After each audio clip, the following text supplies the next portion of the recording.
स्वामी महाराज, माझ्या लहानपणापासून मी फक्त तुमचं नाव ऐकत आलीये.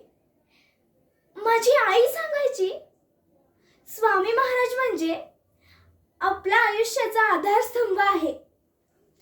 माझं मन घाबरलं किंवा थकलं तर मी डोळे मिटते आणि तुम्हाला आठवते.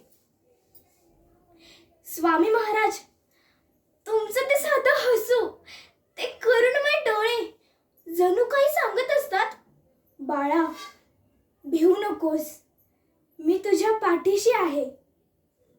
स्वामी महाराज, तुम्ही शिकवलत संयम कसा ठेवायचा, सेवाभाव कसा जोपासायचा, सगळ्यात महत्त्वाचं म्हणजे श्रद्धा कशी टिकवायची. स्वामी महाराज, आज जे काही चांगलं घडतंय ते फक्त तुमच्या आशीर्वादाने. स्वामी महाराज, माझं एक स्वप्न आहे, अक्कलकोटी येऊन तुमचं दर्शन घ्यायचं. लोक काहीही बोलो, पण मी तुमचं नाव घेत राहणार, कारण तुमच्याशिवाय माझं आयुष्य अपूर्ण आहे.